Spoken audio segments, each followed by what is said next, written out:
We know that the Catholic Church is the only one founded by Jesus Christ. We know this from Scripture, although it wasn't actually called the Catholic Church in the beginning. But we know that Christ founded only one church, not churches, plural, just one. And this would have to be because God, among his attributes, one of them is that he is truth. He is love also and so forth. But truth is one of God's attributes.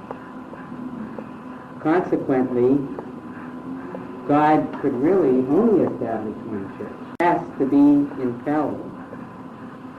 Because you and I have to know truth infallibly.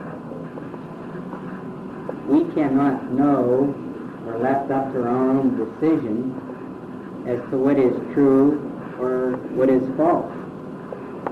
This, of course, is a Protestant concept where they get the idea that they're all individually enlightened by God. And so consequently we have almost 600 different Protestant religions in the United States of America alone. But mankind, we must know infallibly what we have to do to save our soul. And so, through the Old Testament, God enlightened the people through the prophets and through the leaders that he had, Moses, so forth. And in the New Testament, it's Jesus Christ who he sent, his only begotten Son. And Jesus Christ is the one who established the Christian church, as it was first called.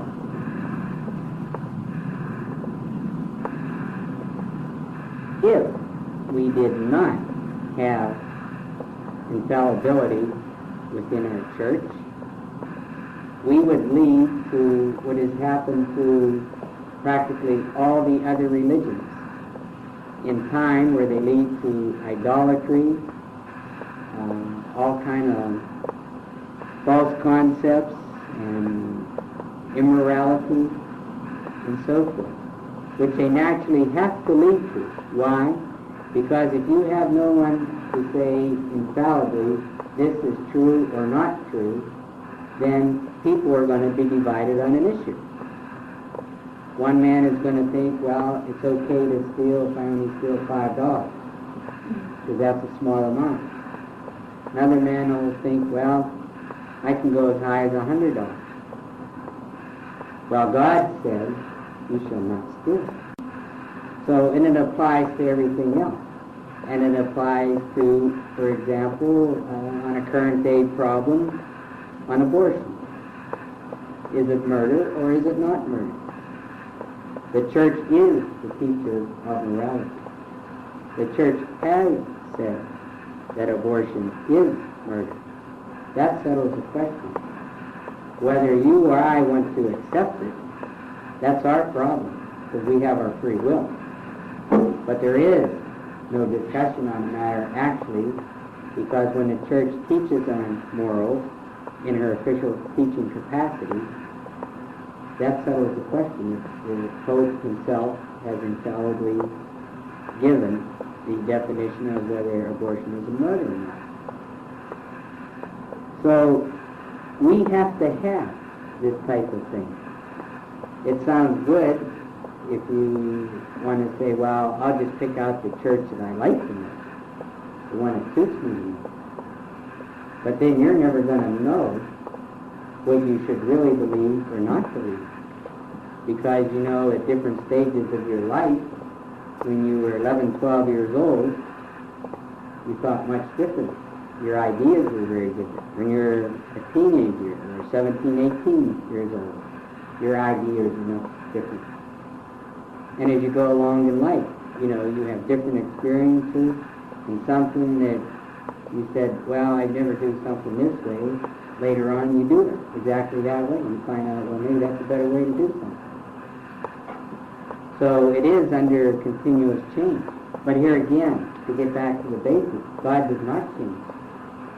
What was infallibly true a couple hundred years ago, 400 years ago, or 1,000 years ago, is true today.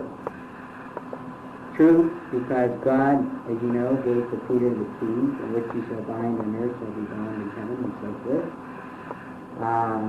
So what has come from the true, infallible head of the church is true when it's given, and is true not on areas of faith and knowledge. Now, we have to remember this in the extent of how the true church is guided.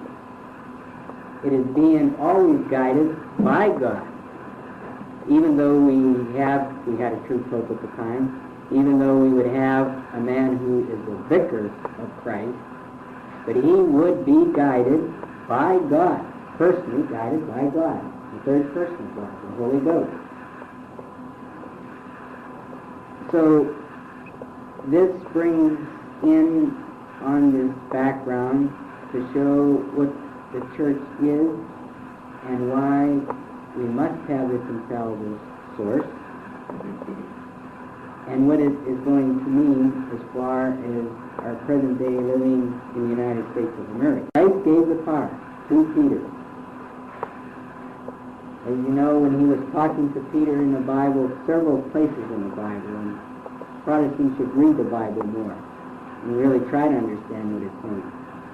He talked to Peter privately, alone. He wasn't talking to all the apostles, or, well, there was times, of course, when he was, but there were several times after he made Peter the head of the church that he was talking to Peter, and Peter alone.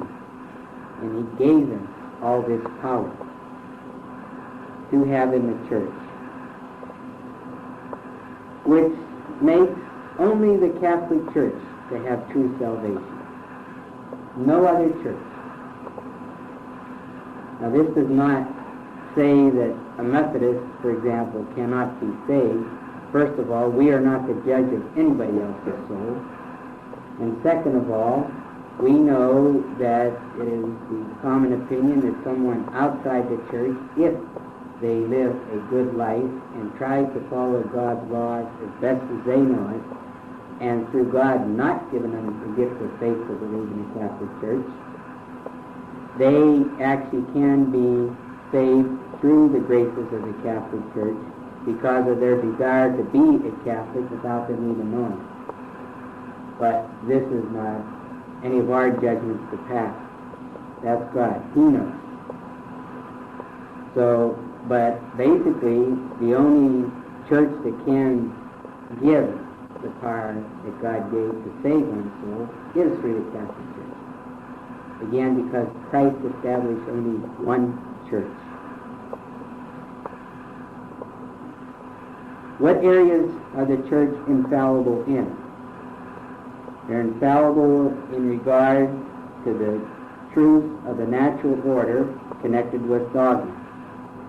In other words, through natural reason, you can figure out that God exists without ever being told about it, that there's something higher than you are, and this something higher, of course, we believe in God, as God. But man can discover through just living naturally in life that God exists, where you would have one area that would be revealed and another that is known naturally. And the two combined together from the conclusion that you would get, if the church so defined the conclusion, then they would be infallible in a theological conclusion, taking two premises, one divinely revealed, one known naturally. And the conclusion that you get from those two sources is a theological conclusion, and the church is infallible on that. She so proclaims that particular theological conclusion to be infallible. Third, when it condemns a certain proposition with doctrinal censure. For example, in areas of Lutheranism or so forth, where it condemns an actual conclusion that they have. The church is infallible then. The church is infallible with regard to dogmatic facts and to moral precepts, which you know first. 6, the church is infallible in the matter of giving definite approbation to a religious order. And this can be pointed out to you very well of a well-known society, in that if they follow the Pope, who considers himself Pope at the present time, their society has never been given an approbation by that Pope. If they don't follow the Pope and say, well, it's just a matter of time, he's a true Pope, but he is blinded in what he is doing, and just declare yourself a society, cannot possibly be, because then you're going against an infallible element of the Pope. 7th, they are infallible in regard to the canonization of saints, the church is. The blessed, they are not infallible. A blessed can be, in a long stretch of imagination, be incorrect, and maybe that person is actually in hell. For those of you in the third order that are named after a blessed, do not worry about this, because if this would happen, it's not through any fault of yours, and your prayers to the blessed who you would be named after would be going to someone else in heaven who will take care of your prayers for you. Because you cannot pray for someone in hell to help you.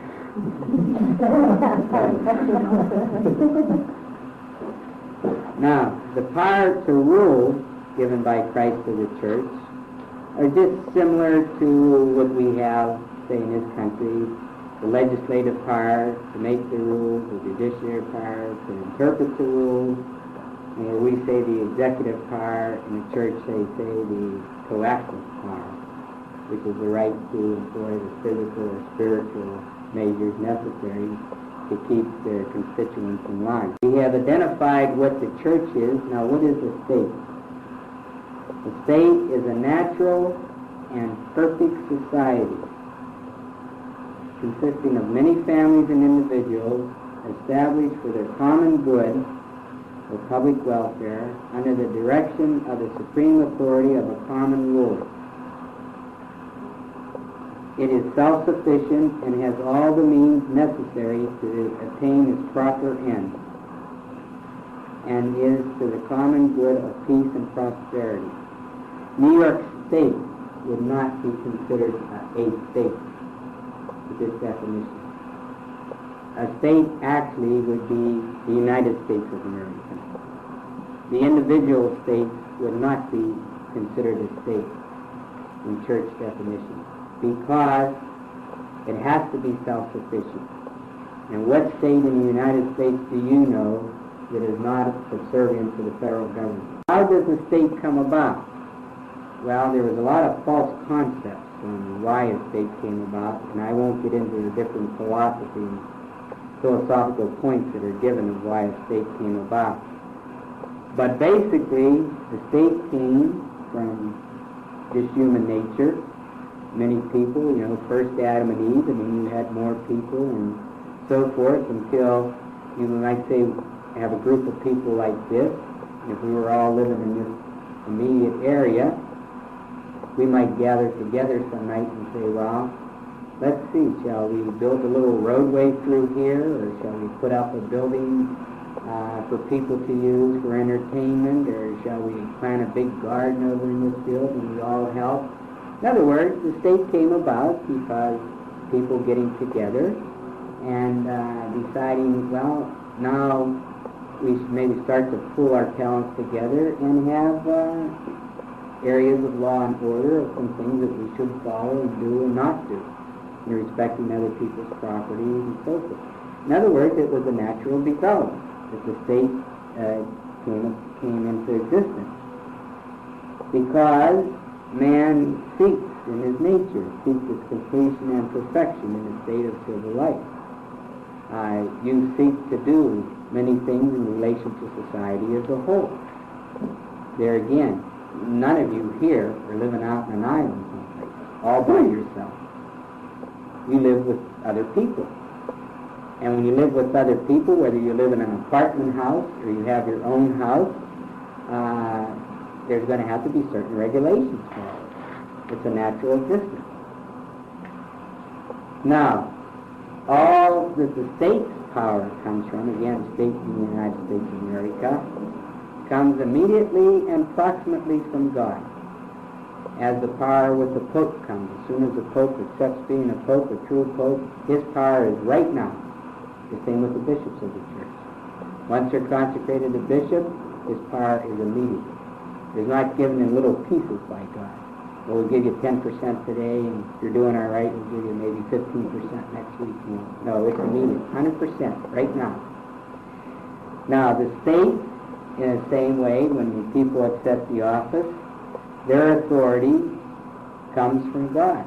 And you say, oh my goodness, well, some of the rotten politicians we have in this country or elsewhere, how could God give them authority?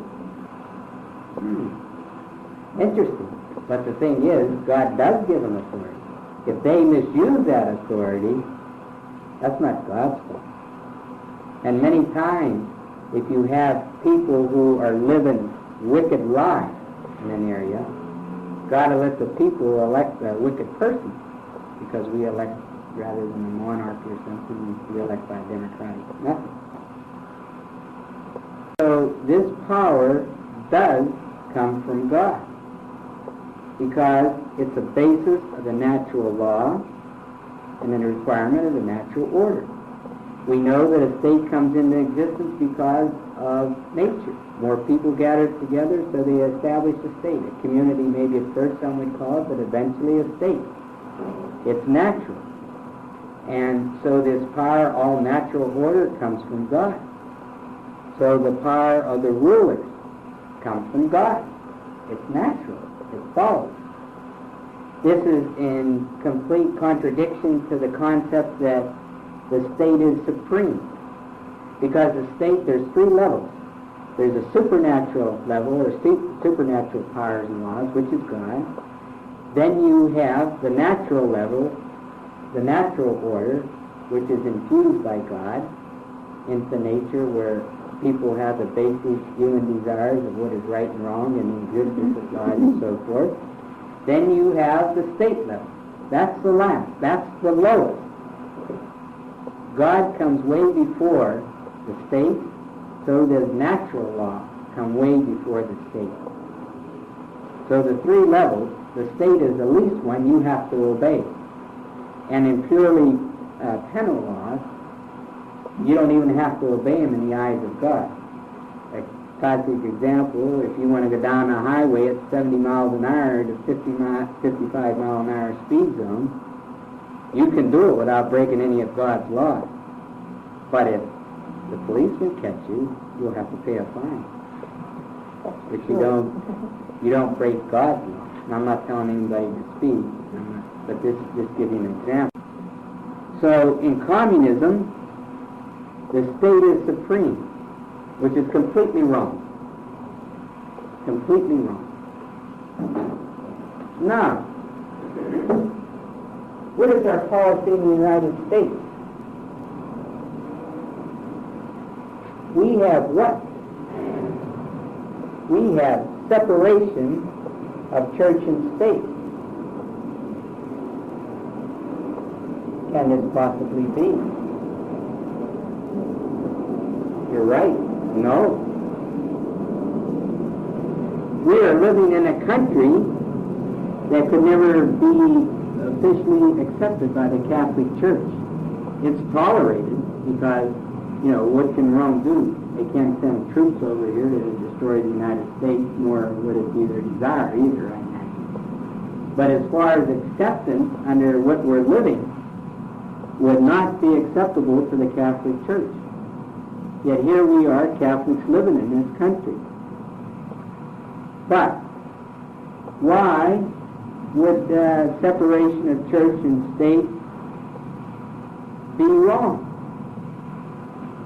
Separation of church and state meaning basically that there will be no national religion proclaimed.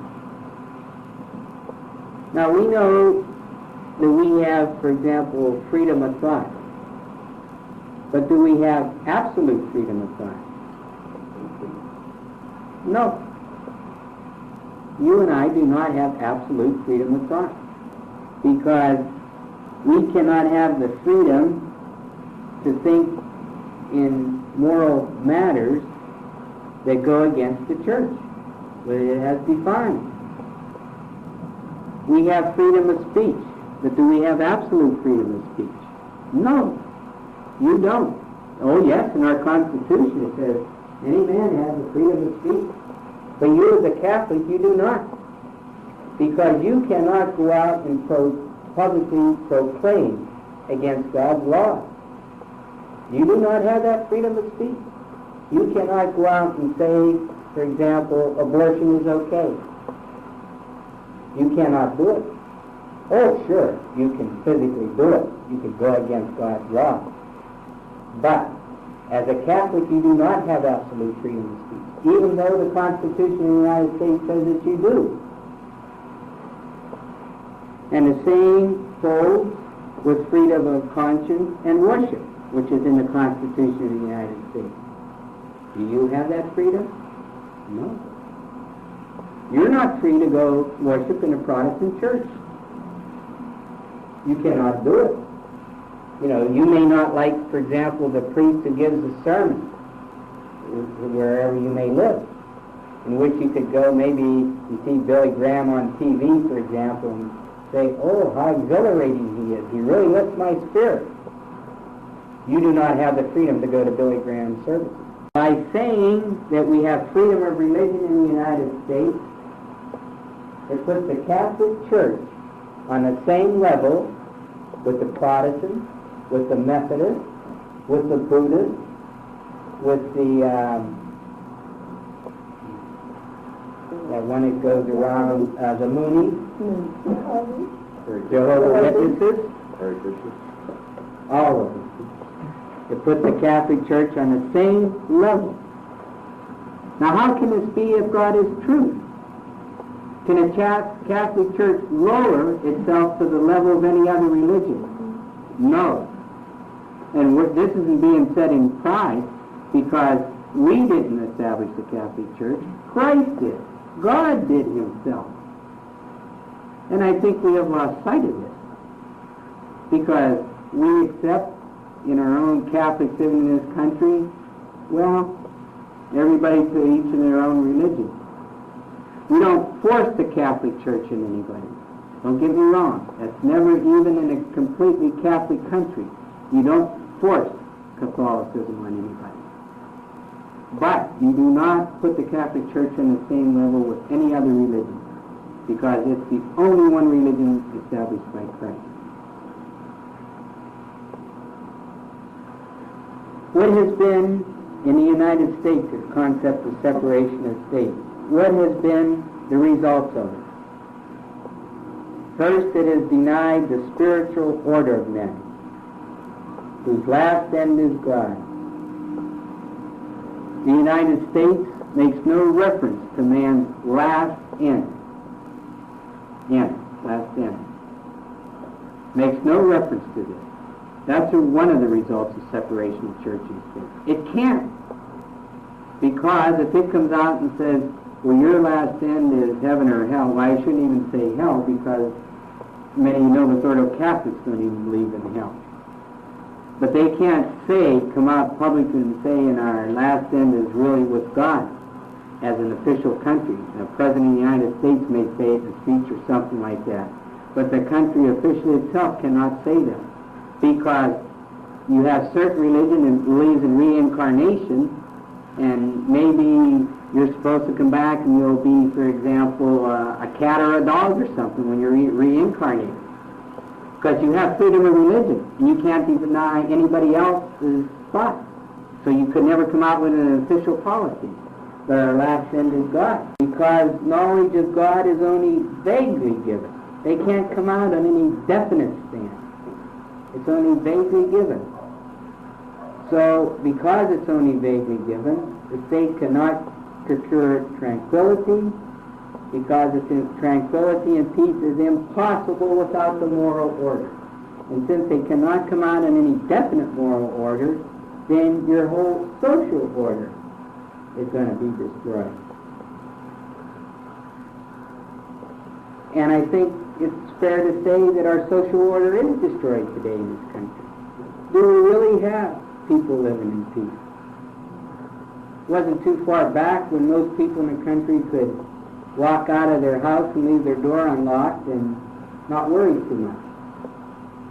I don't think most people would do that today, no matter where you live, unless you happen to live out in the country and all the parts. It's not safe there either. The churches used to be all open at one time, remember? Yes. Not too long ago. Yes. And this leads to the moral order being impossible without God. And God, it was impossible without religion, because God established religion. So, consequently, you end up having no moral order.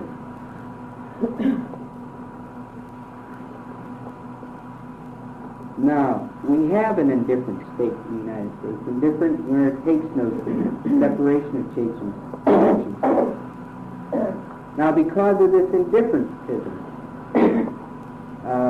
where we acknowledge even just Christian denominations, where today we acknowledge even more than Christian denominations, as you know, even Judaism and so forth, which I won't get into on that end.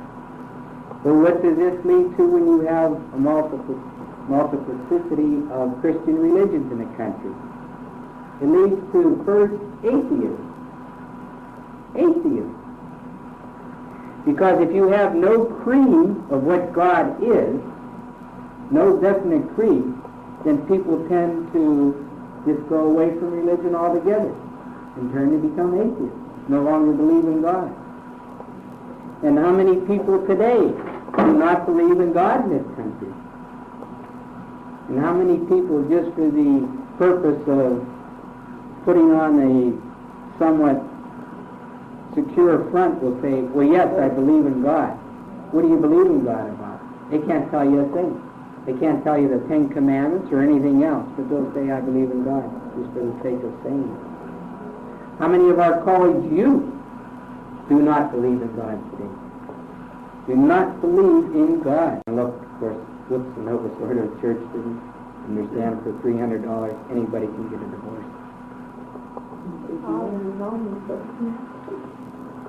It's like they do something. Third, getting a little desperate, so they want a little more volume, huh? Third, it leads to anarchy. And this has to happen, because you cannot have truth and error side by side. Impossible. And in the United States, you have truth and error side by side, because everybody has the freedom to proclaim whatever they want to proclaim. So you have them existing side by side. So who's right and who's wrong? Well, when your country becomes corrupt, then it's determined by possibly Masonic judges or whoever to tell what's right or wrong. Not God's standard.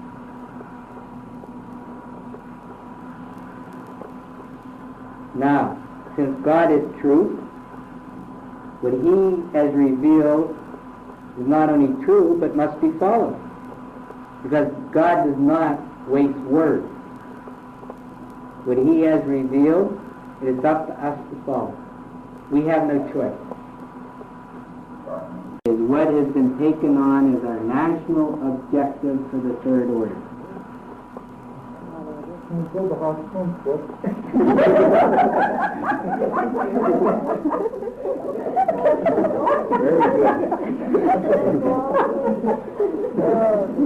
good. Now, very good.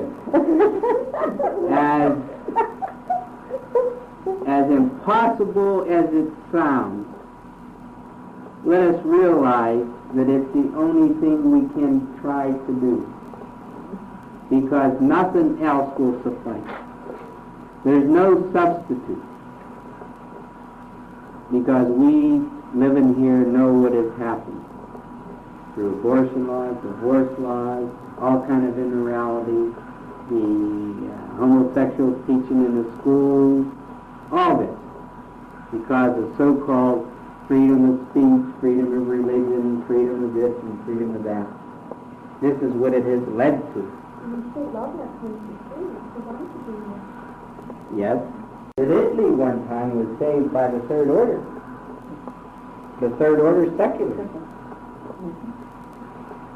They had up to, at one time, 17,000 Third Order people in one area of the country that brought about a peaceful revolution within the government to put it back on its right course and be under the Catholic Church. Now, we don't have 17,000. We're just a handful.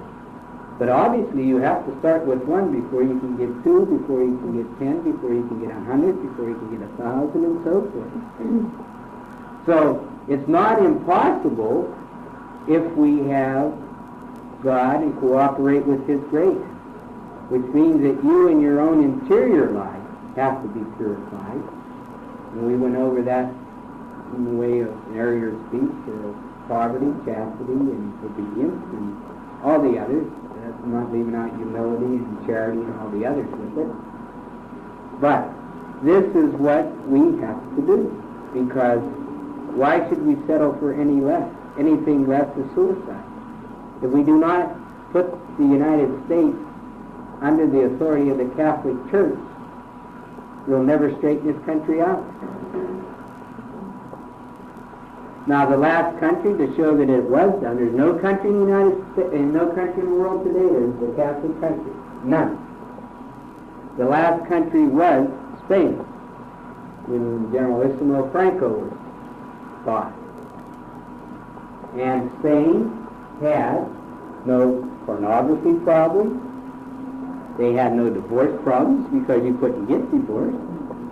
You could get separated, which the church has always recognized, but you couldn't get divorced. And no abortion, and all these types of things. No sexual perverts teaching your children in the schools, or running city government, or anything like this. So it does work. And if you recall the Dark Ages, which historians like to call the Dark Ages, a period of about 400 years before Martin Luther's time, that was probably the most peaceful time in the whole history of mankind. Because you had 400 years of essentially really peace. And look in our country, just from 1900, World War I, World War II, Korean War, Vietnam War, and we're always under the threat of war any day happening where we're going to be involved in the Middle East or South America or somewhere else. We don't have peace. We think of the glory, we won World War I, World War II, huh? Korea, we got neutralized. Vietnam, we lost. We left Vietnam and the whole country went communist. And I think surprisingly to you, if you have the time ever to go door to door to homes, you will find that there are many Protestants that would be receptive to some kind of idea like this, much more so than any Novus Ordo Catholic. Because Protestants are searching for the truth, some of them much more than Novus Ordo Catholic. What would this bring about in the United States of America? Let's figure it out. It's very logical, just like 1 + 1 is 2, huh? If the country was controlled by John Birch Society people, would they be having a Catholic Church as its authority? No way. Third Reich. No. It calls a lot. Now, I don't know if any of you out here are John Birch Society members or not, because it's very attractive to people, especially when you think conservative and it pomps and says we fight communism and so forth. It sounds very good.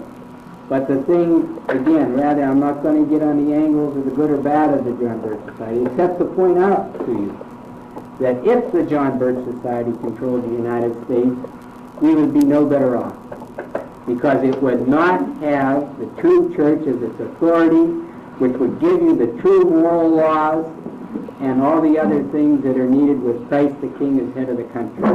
Now, it's our objective to try to do this. In the midst of when our country is probably as low as possible, and all the difficulties that the true church is going through now, one might say this could be really a good joke to have in the funny papers, to try to do something like this. But, again, what other alternative do we have? Does anybody have an answer?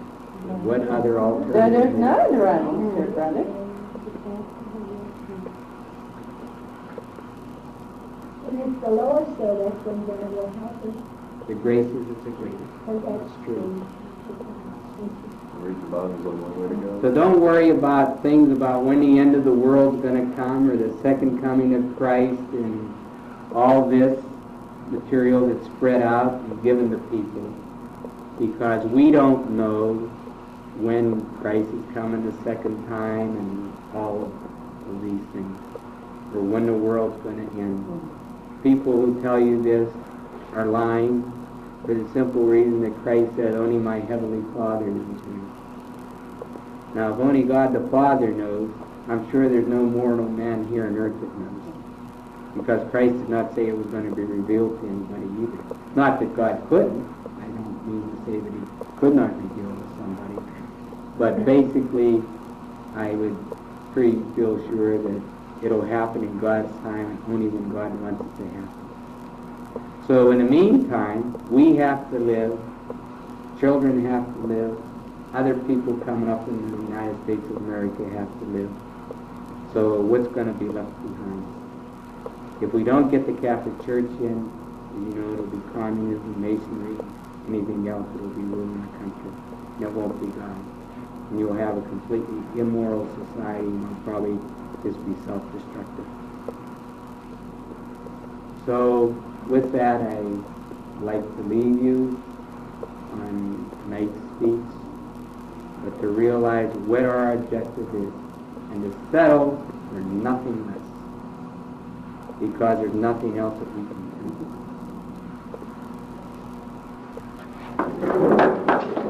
In the Father, and of the Son, and of the Holy Ghost. Amen. Hail Mary, full of grace, the Lord is with thee.